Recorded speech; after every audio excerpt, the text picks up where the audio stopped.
Welcome to The Lock Shop with Nielson and Hustler, powered by Coolbet Canada.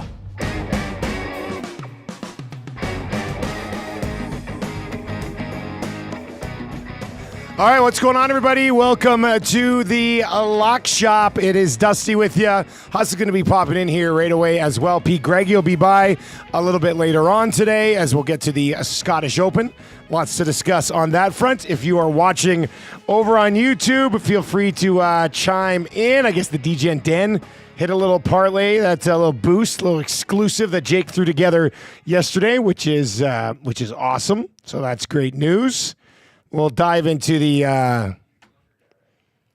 MLB parlay a little bit later on today. I think we're going to have to get Huss and Jake and Pat from Coolbet out for the second annual EST Classic next year because the first one checked off a few boxes. The staff is in rough shape today, but still grinding it out. Let's connect with Huss from Winnipeg right now. Winnipeg Sports Talk. Huss, what's going on, buddy? How you doing, man? I need to know more about the tournament. Oh, I need God. to, I saw some of the photos. Shout out to Lieutenant Eric for wearing the greatest pair of shorts maybe ever on a golf course. Like, I need the entire story of how he owns a WWE in your house pair of shorts, but that's entirely beside the point. It looked like there was quite a few 6 o'clocker loggers and birdie booze. The birdie booze, the booty booze were flowing yesterday, buddy. It's just, yeah, whew, it was a good day. Like, it's nice having the morning tournament because you get a real good buzz on throughout the day. And then we went to River Cree, watched Canada, Argentina. Then I was home, prepped for the show, was in bed by 9:30. So it was like, it was a fun day, but it was 33 degrees out. So it was like, we were all just like physically exhausted today. I could not go out and do another tournament today. Like, it's just, that was a one-off. I mean, next year's is going to be awesome as well. But yeah, man, it was a really good time. The teams that won, we had two teams tie at 17 under. 17 under. Who do they think they are? Scotty Scheffler? Like, unbelievable. Yeah, next year we got to have a team. Me, Jake. Oh, yeah. Maybe Patty, Jake, and the Shane train. Come out your neck of the waves and put that group together and throw down. You got to sneak Remo into your luggage. Yeah, for sure. He would be a great addition to the crew. Well, yeah, it looked great. Congrats on that. And shout out. How many people played? Max tournament, 144. Wow. Yeah. Yeah, it was jammed. I want to organize the whole thing. Like by himself. And it was amazing. Like, he didn't golf, obviously, because he was overseeing it. All right, we had the debut of Smash the Pelican, who's our mascot. That was legendary. Oh, my God. You told me about that, and I saw the mascot come out. I'm like, oh, my God, are you kidding me? But the beauty of the things you can do alone. But seriously, Iwanic, planning any tournament, never mind a 144-person tourney. I mean, that's like a full-time job for a lot of people when people put tournaments on. Yes, so, I know. I told him. I told him. I said, I think I'm going to lose you to a tournament business. Like, you just fire it up. Event planning company. Yeah, like, it was like giving out all the prizes at the end was smooth. There was, I don't want to say it, but there was like no hiccup in our first ever tournament. It just was like start to finish, knocked out of the park. It's just, I referred to it earlier on the show today as Matty Iwanic having his Carlos Delgado 4-home run game. Like, he just kept stepping up and hitting dingers the whole day. It was terrific. My parents ended up winning the we for the final, for whoever finishes last, we give out the coveted jean jackets. And my family took those home and they finished 8 over in a scramble. So, yeah, they were honest and they had a good time. Honest golfers. Yeah. Now, I did want to ask about one in particular picture where it looked like there was a body on one of the greens. Was that did that golfer get the help that they needed? Yeah. Moving forward, and were there any other Was there any other emergency hydration situations needed amongst golfers at the event? That was the guy. I was taking the picture of the one guy in our group with he's like, I'm unbuttoning my shirt. You can take a picture of my nipple. I was like, sure, man. So I'm taking a picture of Normology, and then Grumpy Cat trying to walk up to a tee box. His body gave out on him, and he just collapsed right on the side of the tee box, right as I was taking the other picture. So it worked out extremely well. I think that's the picture that you can kind of throw on the posters for next year's event, Huss. You know, like that's on the hype reel. The marketing is taking care of itself for next year. But anyway, shout out to all the lock shoppers and nasties and ESTers that went in and took part in that. Must have made for a pretty awesome day for you guys, because you get a chance to get a great round, have a bunch of drinks, bunch of yucks, eat something. And then, of course, we had the big game last night. And obviously not the result that everyone wanted, probably the one that most people expected. Yeah. But I still have to give the Canadian team a lot of credit. I mean, man, they did not quit at all. They showed an incredible amount of fight throughout the entire 90-plus. Frustrated by much of the officiating that I think you almost have to expect when you're playing in a tournament like this as a North American team with South American officials. And it's certainly, I mean, for the millions of people that don't regularly watch soccer that tuned in last night, we did get a chance to see a mix of great athleticism and Oscar-worthy acting power amongst some of the Argentines. And honestly, my favorite part of the entire game, and I'll remember this as much as anything in this tournament, was Kone just kicking the ball into that guy's ass late in the game. Just like going, what are you doing, man? The most worth it yellow card in the history of international soccer, our guy Kone. And it was quickly made into a national heritage moment that was out on Twitter that cracked everybody up. But yeah, overall, I mean, what a run. We still have another game to go. I mean, let's not forget the third place game is going to be another huge opportunity for Canada to test themselves against either Colombia or Uruguay. We'll find out who is Canada's opponent tonight when those teams go head to head in the second semi. But I mean, a great run for our men's national team. Everyone in the United States is just beside themselves because Jesse Marsh is our coach and the job that he's done with his program in such a short period of time. Meanwhile, the consistent quote-unquote powers of CONCACAF, Mexico and the U.S., both absolutely planted in this tournament. And much like we said at the end of World Cup qualifying, Canada are the kings of CONCACAF, and they still stand on top after the Copa. You know what? You know what's interesting is that, like, when you watch, for people who would have been sucked into last night's game because of the stage that it was on, who aren't soccer guys, would watch that game and go, oh, this is why I don't watch soccer. Because of the diving, because of the officiating, that, I mean, it looked rigged. Like when the broadcasters are sitting there talking about, well, this seems very much lopsided in against the Canadians. It's like that would instantly, as sad as it is, turn a bunch of people off who might have an opportunity to get more sucked in if they saw what they don't usually assume soccer to be, which soccer isn't always that way. But last night I thought was just the way the game was played, the way it was officiated was a missed opportunity to suck more people into the sport, at least as far as Canadians go. Yeah. I mean, listen, I'll agree with that on some levels. I mean, listen, this is the way that the game is played, and more so in some areas of the world than others. I mean, the funny thing is that Argentina is the number one team in the world. They're the World Cup champions. They've won 3 championships since 2020. Like they win everything. They're the bar, and they're playing against 48th ranked in the world, Canada, and the guys are still pulling stunts like these. I think we just have to realize that is sort of par for the course. And even the best team in the world against quote unquote an overmatched opponent will still put forth some of the crazy histrionics. I mean, the calls are the one thing that I think really, I mean, certainly the non-call on what looked like an obvious foul to anyone on Canada in the first half was, in a lot of ways the difference, because Argentina very quickly got the ball back, made that long pass, got in, scored their goal.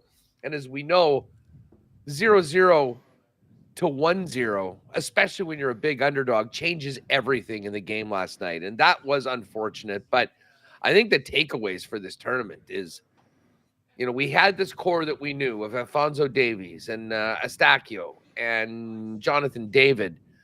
But there's a whole new group of younger players that have come in under this head coach, and Schaffelberg and Babito and Kone and our goaltender Crapeau, who was phenomenal through the tournament. I mean, it's a pretty exciting time for men's soccer here in Canada, unlike any time we've seen in our lifetimes. And Brendan Dunlop was on with us yesterday, and he said, I've got a 16-month son, and this will go the same for your kids. I mean, obviously Canada qualified for Qatar. I mean, we will never not be in the World Cup again moving forward. I mean, this is a program that is at a whole nother level. There's another level of talent, although as Eustaquio said afterwards, we need to support the Canadian Premier League more. Yeah. I mean, that is something that can really help push this, like the professional league in Canada getting pushed forward can really, really help. But I mean, like the World Cup going to 48 countries now, I mean, Canada will basically be in the World Cup from here on out. And it's a very different world that the kids now are going to be growing up, as opposed to us that went through more than 3 decades without Canada being in the World Cup. But man, it was a lot of fun. It was, I've enjoyed, I'm going to be choked when these tournaments are over. Luckily though, because it's given us a lot to talk about on the Lock Shop as well over the last 3 weeks. But Dusty, we are now, it is the 10th of July, 2 weeks today, we get going with the Paris Olympics. And on the soccer side of things, our women who, I mean, when we talk about just where soccer's been in Canada, we're focusing on the men's side. The women have been trailblazers and one of the top teams in the league, and they're still top 10 in the world. And of course, looking to repeat what they did last time at the Olympics. So our focus will go from the men to the women, and can't wait to see what they've got cooking with a bunch of new players as well. Speaking of which, Julia Grosso, who is one of the stars of Team Canada, coming back from Juventus, just signed with the Chicago Red Stars yesterday. So she's going to be in North America right now, and trust me, you'll be seeing a lot of her on your television come Olympic time. I know that BMO has a big sponsorship with her, so I'm sure she'll be on every third ad. I'm here for it. And the other crazy stat about her was Puma, one of the massive, soccer athletic brands in the world. Their top 2 signees, if you will, when it comes to soccer, they've got Neymar, the Brazilian star, one of the top players in the world. Number 2, Julia Grosso. So remember the name. You'll be seeing a lot of her, and she's one of the top midfielders in the world. So I'm pumped for the women, and I'm pumped for betting on things like 400 meters. Yeah. Swimming. you sick bastard. I love it. There's nothing that gets the wide world of wagering fired up like the Olympic Games. So we're gonna be ready to go. But we've got a few things, and it's just speaking of international competition. Yeah, we've got a hoops game tonight. Canada versus the United States, like the big boys, and it'll be interesting to see. And you can bet this right now at Coolbet. The United States in pre-Olympic action tonight against Canada, 12.5-point favorites. I just don't know how much guys are going to be used in this thing. All right, like if this was a tournament game and you're telling me Canada's only a 12.5-point dog, I'm probably going to ride on SGA and Jamal Murray and expect them to keep it close in a situation like this. Pre-tournament action, I'm not exactly sure how these benches will be managed, how it'll be sorted out, how much are Steph and LeBron and Anthony Edwards and those guys going to play. But man, am I excited to see how this game plays out. That's for sure. I'm having a hard time getting a read on it though.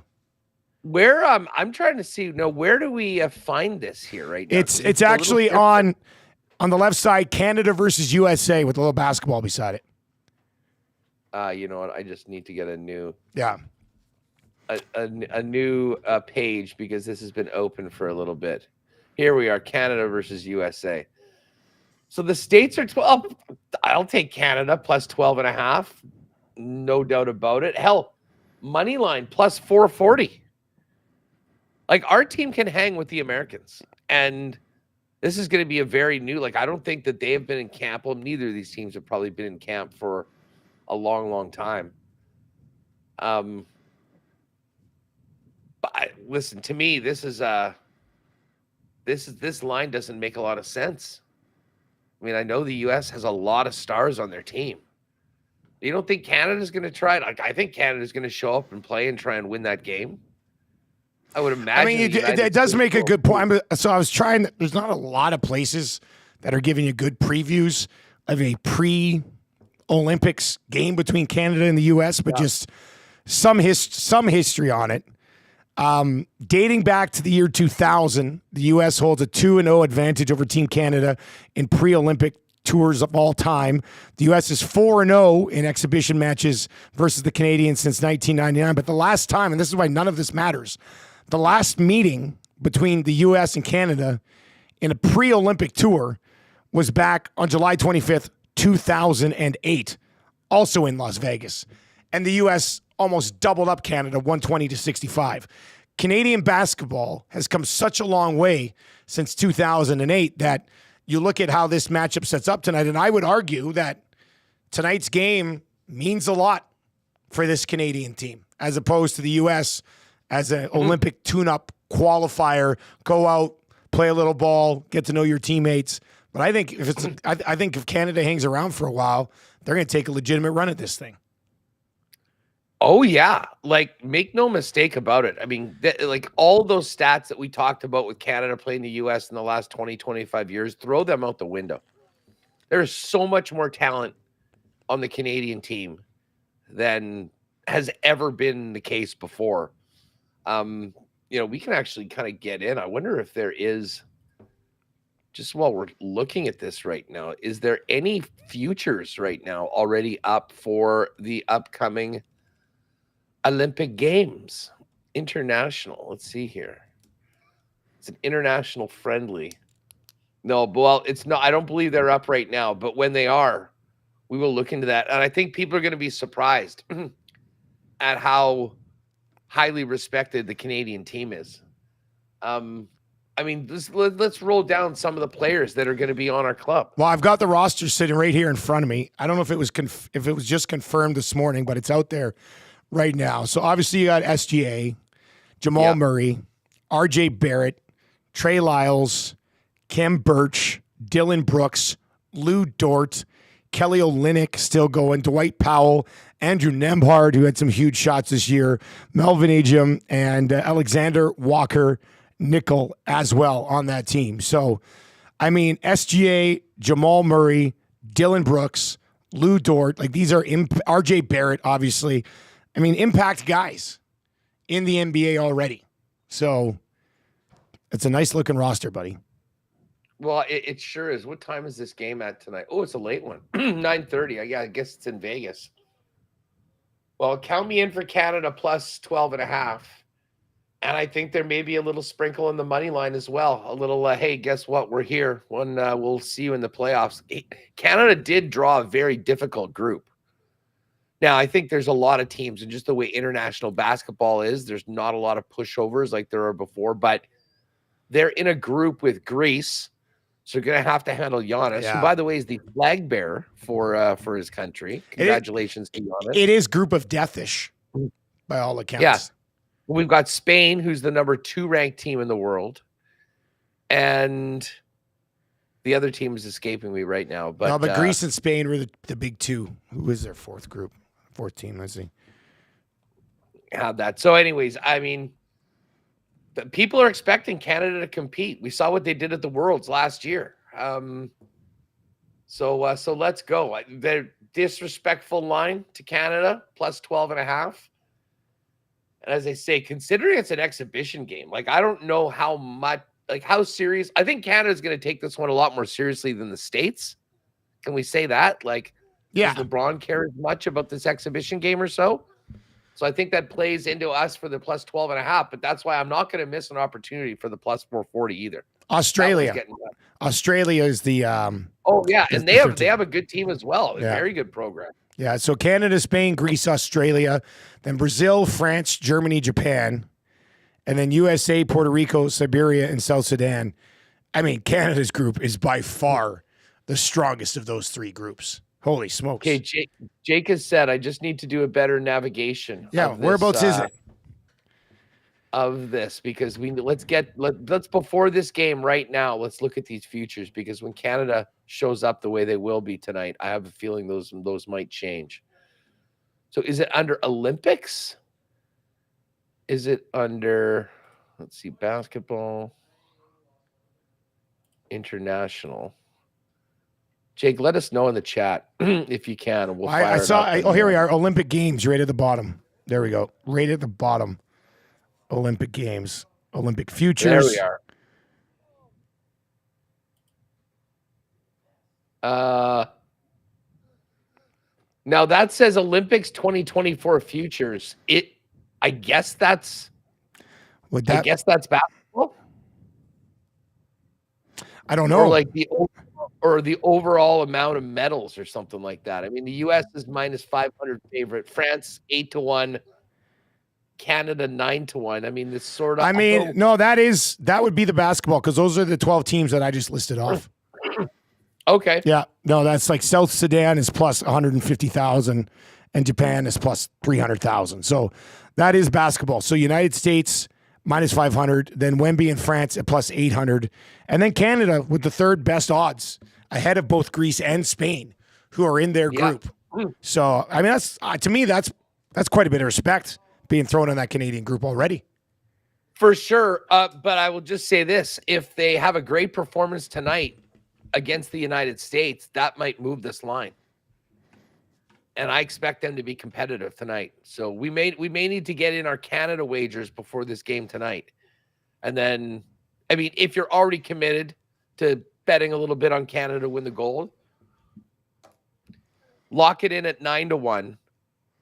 And listen, if they do back up, you'll just be able to get it a little bit better of a number going forward. But I mean, like if Canada goes in and wins by 10 tonight, and listen, that is possible. I know the line is minus 12.5, but this is a very, very competitive team. I do wonder how much they'll put into this game tonight and what that might do to the odds. I'm sure Pat will have a take on that. We'll get to Pete Gregoire in just 1 minute. One more thing I want to get to, then we'll slide over and we'll get to Scottish Open. We were guessing the lines in the Canadian Football League earlier in the week. No lock shop yesterday because of the EST Golf Classic.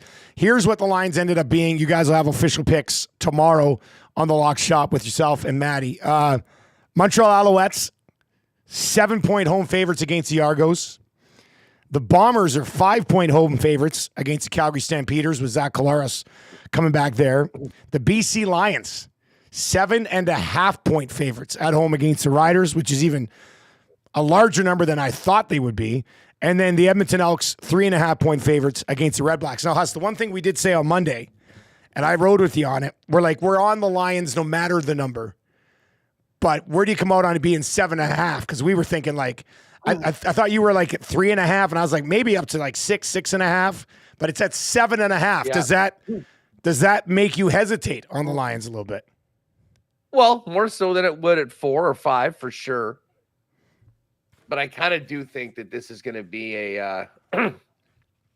BC's game. I will still, when we make the picks tomorrow, I think I'm still going to be taking BC, even though the number is as big, and that number has moved. Like it opened at 6 or 6.5, I think. And obviously there's a lot of people thinking the way we are. That number has gone up to 7.5, which is a pretty significant move going from one side of 7 to the other. The Argos Als game as well was 6.5. That one's moved to 7. The Bombers were 4. That's now moved to 5. And the Elks were actually, this one's come back towards Ottawa. The Elks were 4-point favorites, and it's now 3.5. So there has been a little bit of line movement in all of these games. towards the favorites in the first three, and toward the underdog in the final Sunday night game, Ottawa Edmonton. Which you're going to be here in Winnipeg and then doing the Ottawa Edmonton game. Yeah. I'm going to Winnipeg, and then I'm coming back here to do Ottawa and Edmonton on Sunday. So a couple of games this weekend. Stay pretty busy. Who's doing BC? I would guess it's Rod. Rod would be going out because the long flight. Yes, I'm doing Winnipeg with Dunnigan, and then Suter's doing BC Riders with Rod, and then Glenn's coming here to Edmonton to do the game on Sunday. So, it's going to be great. Absolutely tremendous weekend of CFL football. The boys will dive into that a little bit more tomorrow as we transition to bring in Pete Gregoire. Hey, yeah, go ahead. Just one note for you fellow CFL fans. Right after Winnipeg Sports Talk today, around 3:10 or so, 2:10 Edmonton time, CFL 110 will be live on the WST channel. So if you're looking for a chat room to hang out and talk some 3-down football, hang around after Winnipeg Sports Talk, and we'll fire that up over at the WST channel. Get ready for week 6. Hey, I wanted to mention, and this will tie in because of the Toronto connection with P. Greggy, but how about your boy Kikuchi, Huss? How about Kikuchi? He was unbelievable last night, and I mean, it's just par for the course. And yeah, let's get Pat in here for a quick comment on that, because we were out at Wynn yesterday watching the game, the soccer game. Everyone's sort of disappointed afterwards, but still in pretty good spirits. The Jays game comes on, and it is just K after K after K. And then lo and behold, the bullpen can't get it done, and they lose. They waste one of the great starts of Kikuchi's Blue Jays career. Patty, what's going on? Not just of his Blue Jays career. That was a career high. Yeah. Have a day, you say. But in typical Blue Jays fashion, the bats didn't show up. The bats did not show up. It was Davis Schneider and Ernie Clement, two of the only guys that had a hit. All the big bats, or the supposed big bats, go silent. So needless to say, I was not in a very great spot yesterday after getting my hopes up. Why not us? Cycle the puck. Puck's in deep. Let's go Canada. And then I'm keeping an eye on this game. So then once that's over, I flip it over and I'm like, why did I bother doing this? Why did I do this to myself? So the Blue Jays are at least with Canada soccer, there's so much promise. We're not supposed to be there. We've arrived ahead of schedule. Look at all these young talents. Look how likable this team is.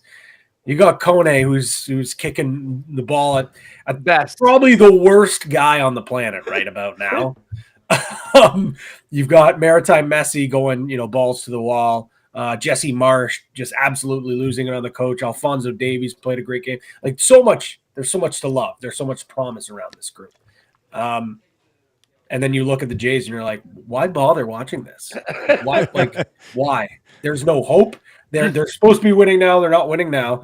There's no future with this group. So it's not even like, the good is coming. We've been waiting for this group. So I didn't want to get off on this tangent. I thought this was supposed to be positive vibes coming off a great performance from Canada, focused on the Scottish Open coming up, third place game on Saturday. Now I'm in a pissy mood because the Blue Jays bats went to sleep in San Fran. Hey, before we get to this, we've got to get your thoughts on this Canada-USA hoops game tonight. I'm, to be honest, somewhat stunned that the line is as big as it is.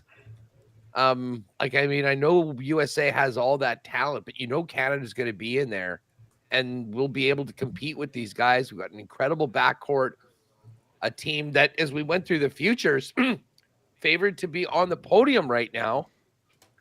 I don't rule them out winning this game outright at plus 440. 12.5 points seems like a lot, especially for a USC team that's just being put together and playing together for the first time. Yeah, I think this game certainly means a lot more to Canada. I think this is a prove it spot for this group, and this is a group that's during FIBA World Championships, during Olympic qualifiers, they kind of played with a chip on their shoulder. But when you look at the talent, Huss, you said it, this is the most talented Canadian group we have ever seen, and it's not particularly close. Yes, is USA still a better roster on paper? Absolutely. But they haven't played much together at all. like during the FIBA qualifiers, LeBron's not playing for this group. And yes, I know it is such a step up, but for me, I think USA is using it more of a, okay, which groups work together? How do we find a spot to get player A in? Where does player B fit in? Get a little experience for some of the guys that maybe haven't played at the national stage, where Canada, this group here has been a good chunk of the group that has gone together throughout the process of qualifying to this point. So I think there's a leg up there. And I think the fact of the matter is that, USA basically knows they're going to win gold here. They know that. It's a scheduled gold medal for them. Whereas Canada, this is a spot where, yes, they're happy. They're happy they're here. They're happy that they have qualified, but just qualifying isn't good enough. Like, this is a group that expects to be on that podium, probably a group that believes they should be meeting this exact USA team in the final. And I'm sure there's belief in the locker room that, hey, why not us? Why not us? Very similar to what you see with Canada and yesterday with Argentina, but the gap was shown yesterday. There is still so much to go with this group to get to that level. Yes, you can compete, but to actually knock them off, there's still a long, long way to get to that point. The gap is much smaller here. It is much smaller here. And in FIBA basketball, we have seen the U.S. fall before. We have seen power teams fall before, just because FIBA is a different game. Not only is Canada's roster filled and littered with young NBA talent, I also think the roster fits really well with FIBA basketball. I got to get to a couple of the chats here. The nasty chats are going good on YouTube right now, because Jake says, Patty's looking sophisticated today, very dapper. And I was going to say, like, with the books behind you, the hair's all done nice, you got the glasses on, the tight white shirt. Like, you look like a highly educated individual right now, Patty. And some of the responses over there have been great. I love that one from Sobkirk. Patty is a guy that has a lunch date with his mother-in-law after this today. That's incredible. You can pull that off. That's a great read from Sobkirk. I'm like, yeah, I totally see that. Look at this. This is the company I work for, but I'm proper. Why are you dressed up? Like, why are you looking so good today?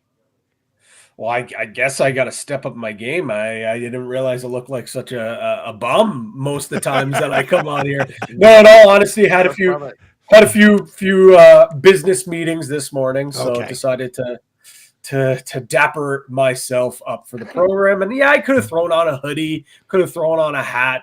Next time I won't make the same mistake.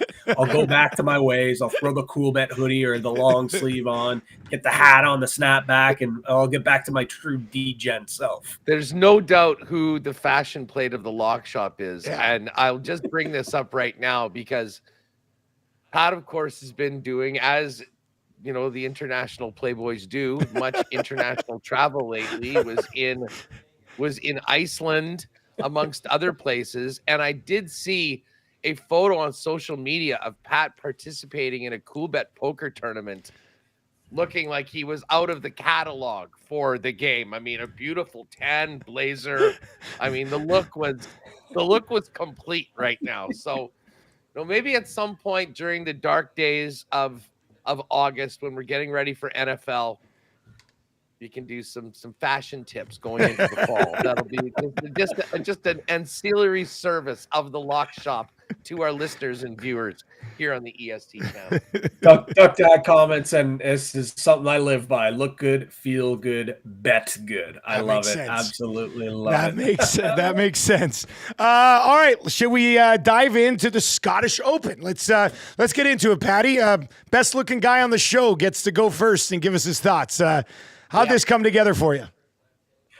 I love this event. I love the fact that it kind of tees us up, gets a little bit of a sampler platter of links golf. We know one of the toughest tests in golf is coming up with the Open Championship. It's going to be in Scotland as well. That's why you look at this field, fellas. Yeah, I know, no Scotty Scheffler, but this is a signature event with a larger field, with a cut. Like, this is what I think a signature event should look like. This is what it should be. We also get some DP World Tour players in the mix as well. I know Aaron Cockrell is going to be playing, so I know Huss is probably going to have some plays. Maybe we'll have to get a cut number for Cockrell that would be great as well. We need to get that.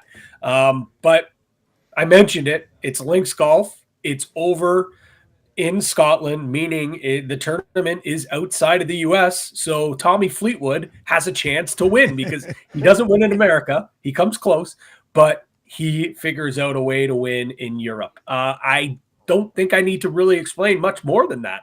But since it is a pick show, I will give some insight here. Tommy has absolutely owned the Renaissance Club in his career. Since this became a PGA Tour event back in 2022, he finished T4 and then last year T6. And in 2020, when this was a DP World Tour event, he lost to Aaron Rai in a playoff. He's got some recent form that has helped him as well. But when you look at the Renaissance, what he's able to do on paper, it speaks for itself. Over the past 8 rounds at this golf club, Fleetwood is gaining just over 2.2 strokes, good enough for 4th in the field. Fleetwood, as I mentioned, a little bit of decent form, not great form, not form that we're used to seeing maybe with Tommy Fleetwood, but he's been solid. He finished 15th at the Travelers, T16 at the U.S. Open, T20 at the Memorial, T21 at the Canadian Open, T13 at the Wells Fargo. So of those 5 that I mentioned there, all but one are a signature event or a major. This is a guy that brings his best golf out when the best players are playing. So Tommy Fleetwood to win, that's going to be my first outright. I'm also already on him for a top 10 finish. Even when he doesn't start well, we've seen so many times that he just turns it on and backdoors his way into a top 5, into a top 10. The fact that it's a link style course just makes me feel even better about this bet.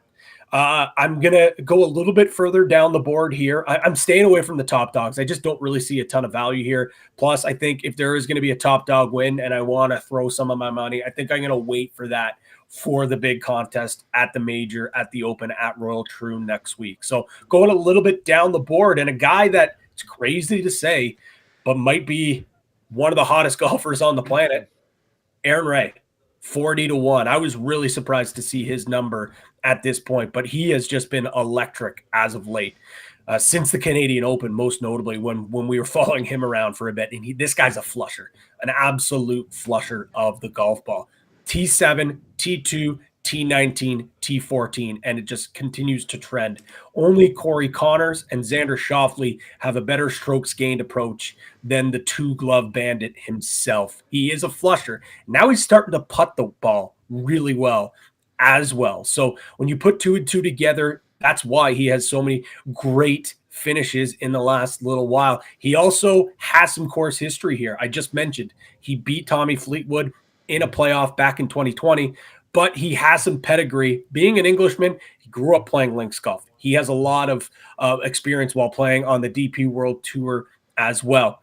He finished runner-up at the Irish Open. He finished T3 at the Scottish Championship, and then a top 10 finish at the Scottish Open, but at a different golf course. So Aaron Rai, 40-1. I love that as an outright. I'm probably going to also bet him top 20, but also will have him at a top 10 number as well. And last but certainly not least, only going with 3, although I might sprinkle another one depending on hearing where you guys are going. But another guy that's been a beast on the other side of the pond, that's Nikolai Hogard, 80-1. This number I know is pretty big, especially for a guy that really hasn't had that great of a golf season, but he is just a different animal in Europe. He's only 23, but he's won 3 times on the DP World Tour, including the DP World Championship last year. He is a guy that's not going to shy away from the big moments. We've seen him have a couple of good results in major tournaments. He played on the Ryder Cup, so he's gone against some of the big names on tour. And even in some of those DP World Tour events, there are big names. Like he outlasted Tommy Fleetwood and Victor Hovland in that DP World Tour event. So this guy is a ceiling golfer. Yes, he hasn't been playing to his ceiling, but when he is playing at his best, like I truly do believe like this is a guy that when you look at his skill set, should be in the same conversation as a guy like Ludwig Aberg.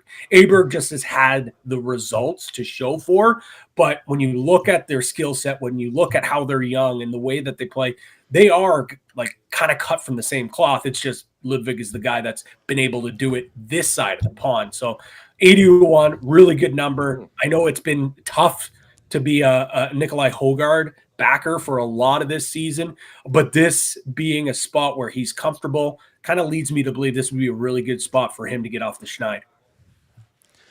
I was actually looking at Hogard, and it's him and his twin brother right beside each other, and I'm like, I might just take them both. I mean, you don't want to be on the wrong side of this. Damn, I took the wrong Hogard.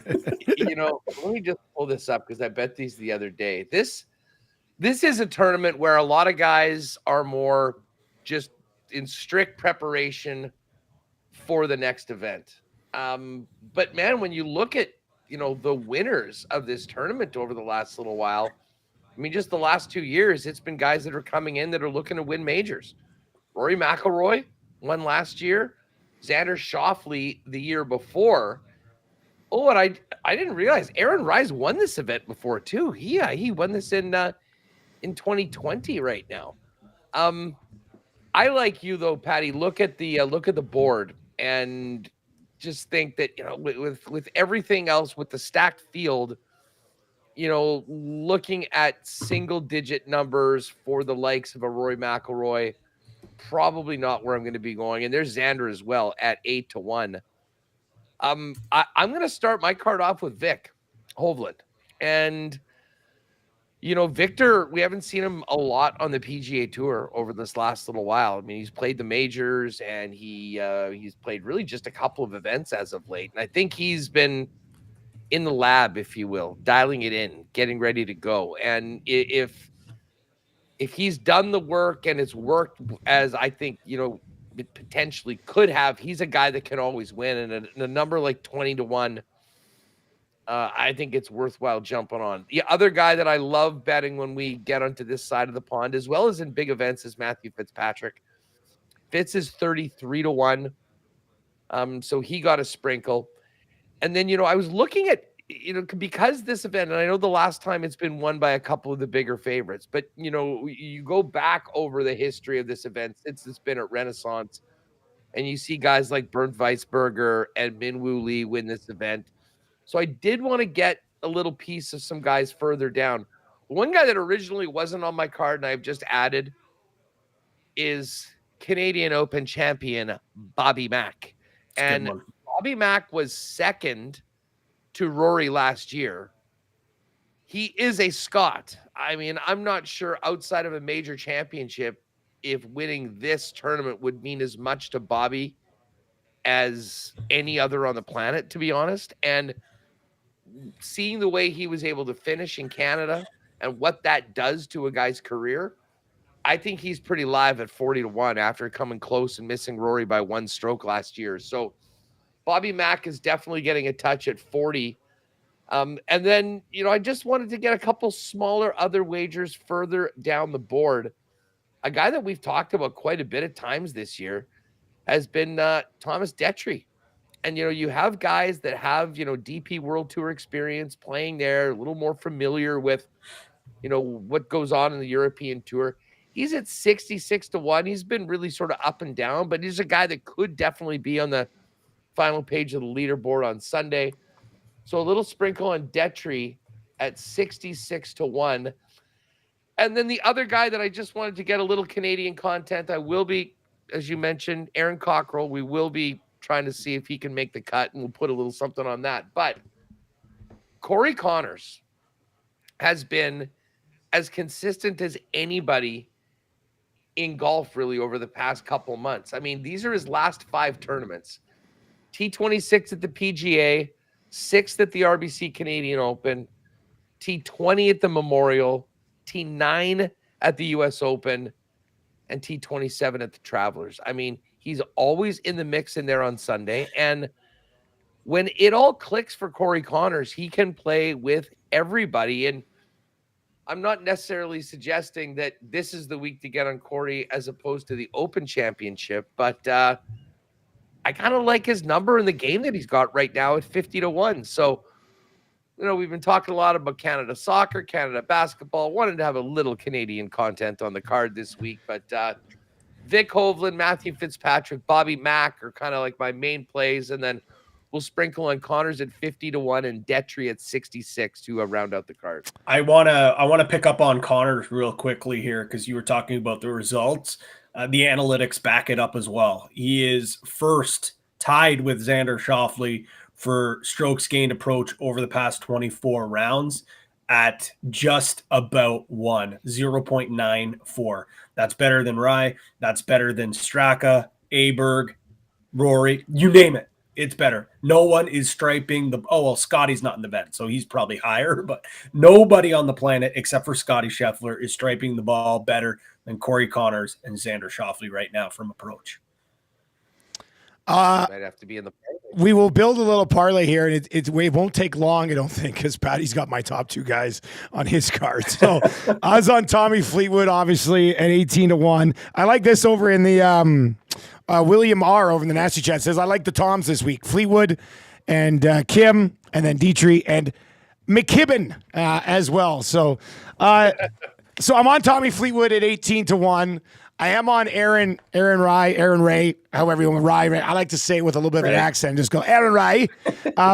He was my favorite play of the week at 40-1, considering how well he's been playing. To get him at plus 4,000, I think, I don't know.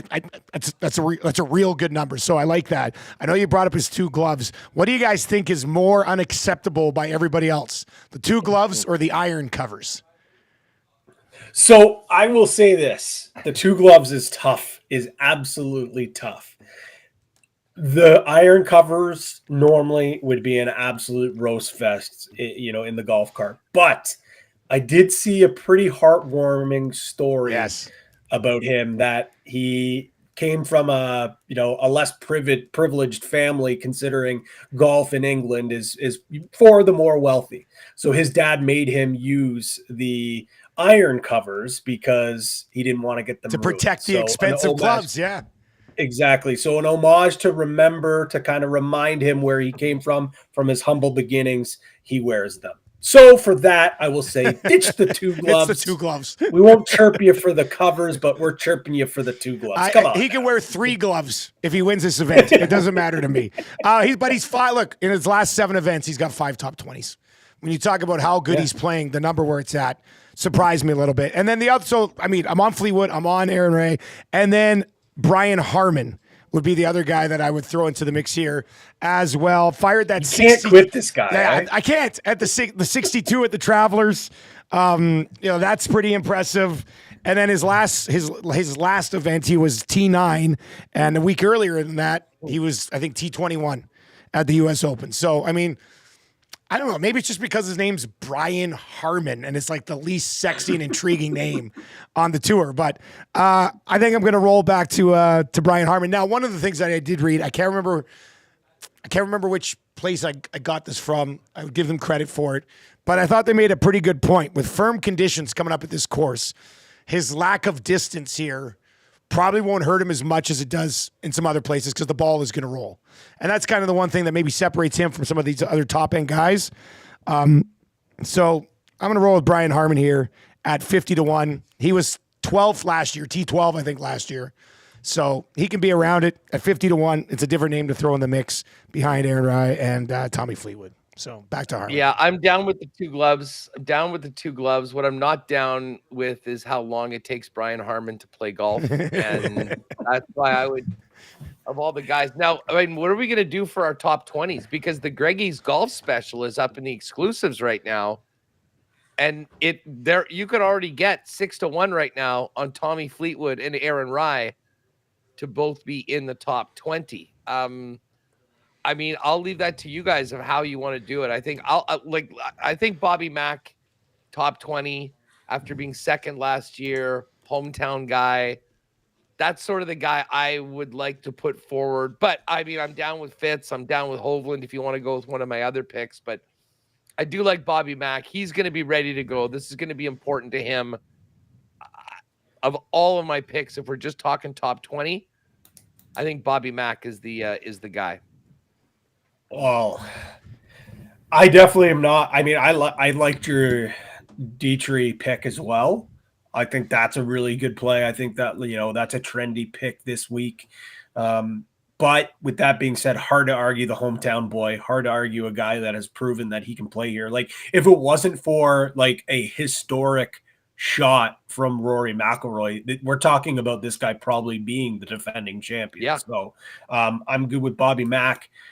Dusty, I think we got to go Bobby Mack and then Rye in there, and then we got to find a third one. Okay. Right? That's not Tommy Fleetwood because you already have him on the other one. So who are your other guys, Patty? My other guys were Rye, Fleetwood, and Nicholas Højgaard. I don't know if we want to go Højgaard. That's a bit of a longer shot play. Yeah, certainly would be. I mean, we could throw Connors in. We could throw Connors in there. I mean, I like all. What, Hutch, you were on Vic, and I was going to say, what's Vic's top 20 number? Vic. Scottish Open. Get back to the event. Futures. Show more. Victor Hovland. Plus 105. Top 20 is, there we go. Plus 105 for Vic. Same as Tommy. Bobby Mack is plus 175. And Aaron Rye is plus 185. So listen, we got a plus 185. We got a plus 175. Throw Vic in there at plus 105. It's going to be a good number. I think that's the play. I really do think that's the play for sure. Let's do it. It gives us a little bit of variety from the Greggy Golf Special as well, although all in on Aaron Rye, but he's been hot right now. So let's do it. So top 20s for Aaron Rye, Bobby Mack, and Victor Hovland, and we'll see what we can cook up there, boys. Perfect. Yeah, that's going to be a really good number. That's going to be a really, really good number. Yeah, it should pop up pretty good. Seeing a couple of guys there that are almost 2-1. Huss, what's coming up on Winnipeg Sports Talk before we jet here, buddy? Well, we're going to chat a little bit more about the game last night. We will certainly hit this Canada-USA game this evening. We're going to talk a little CEBL. Justin Wright-Foreman from the Sea Bears is going to pop by. Murat Atesh from The Athletic on the Jets off-season, and a little bit of Bomber talk, a little bit of soccer talk. It's going to be a real fun one, and we'll talk a little bit more Scottish Open when I let the WSTers know about what we cooked up in the lock shop, and get ready for one more night at the track tonight, too. Remus is catching me in our yearly head-to-head picks at Assiniboia Downs right now. I had a nice, comfortable, about $100 lead. And now I'm up by $2 right now. We go head to head every day of live racing. So we're getting to crunch time right now. But all over the board today, getting ready for the Bomber game. And then, as I mentioned, new CFL 110, focusing in on week 6, the big stories around the league. Jeff Hamilton and I will be live on the Winnipeg Sports Talk channel immediately after WST. So pop by, hang out with us, and then stay for CFL 110. It should be good. Perfect, boys. Patty, we'll let you get to that lunch meeting with your future mother-in-law, and we'll catch up again next week with you. Thanks, boys. See you, boys. See you, boys. Wearing sweats next one. Ridiculous.